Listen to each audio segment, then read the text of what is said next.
this month we're having a special event with Cathi Herrod with Center for Arizona Policy. And she's going to be speaking at our breakfast on September 28th at the Viscount Suites Hotel on Broadway in Tucson. And you can go online to 4Tucson.com and register for that event. And if you're a pastor, you can register for free. That's what I love about pastors. I always draw the parallel between us media folk and pastors because we tend to have similar personalities. We tend to be outgoing and gregarious, and people kind of like us. But we don't expect it, but it kind of happens. You know, we get free tickets to stuff. You know, we get free T-shirts. You know, things like that. So I just laugh. I pick on pastors a little bit for that because, you know, I can relate, but it's a real thing. And here you are giving them more free stuff, Paul. Well, it's not free because we get people that donate to 4Tucson, right. And that keeps us going. We just had a fundraiser golf tournament this weekend, and we raised a considerable amount of money from the generous people that support our ministry. Oh, that's fantastic. So why do you want pastors there badly enough that you're making it free for them? Because we were creating disciples.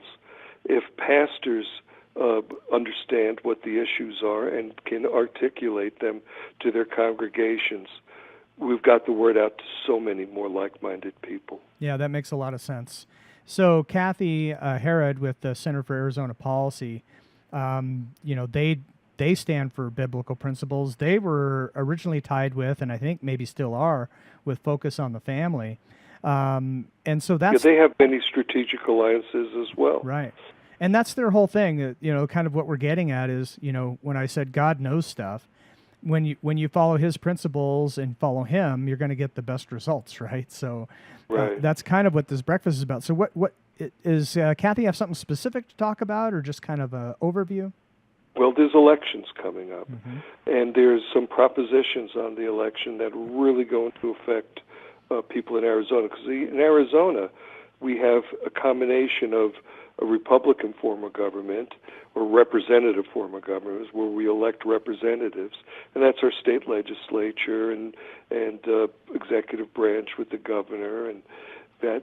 But we have an initiative process, right. which is kind of unusual, and that can turn into mob rule if you have special interests pushing certain things on the agenda. Right. And one of them in particular that affects us is that we worked with a whole coalition of people, with Cathi Herrod, with different organizations, with homeschool people, with private school people, to pass empowerment scholarship accounts where parents can get a portion of the money that the state uses to fund education and to be able to send their kids to private schools.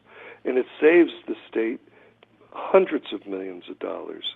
Like with the tuition tax credit, 50,000 students used $120 million of tax credit money to send their kids to school.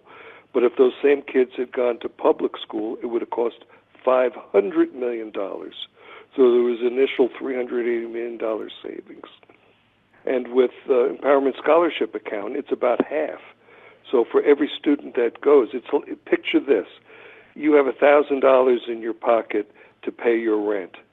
And I take $500 of it, and I pay your rent.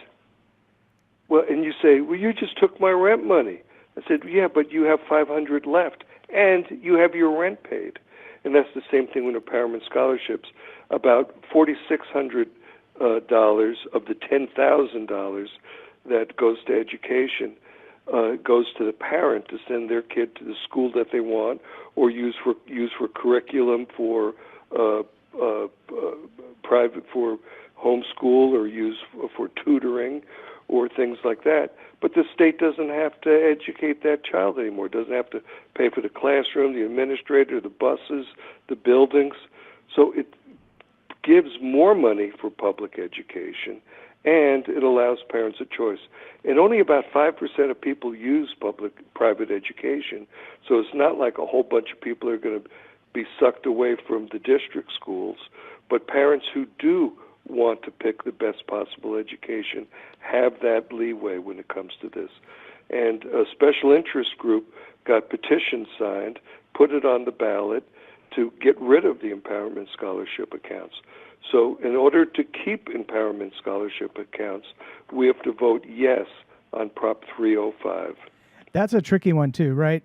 There's so much there to unpack, but first of all, you have to vote yes. Yeah, isn't that crazy? That's the way they manipulated it. Right. You would think, because they knew that most people vote no on initiatives. Right. We have to work extra hard to get somebody to vote yes. So we're voting yes on legislation that already was passed by duly passed into law by our legislature and governor. So we have to vote yes to keep it? That's crazy. But that's the way politics works. People try to find an edge on it.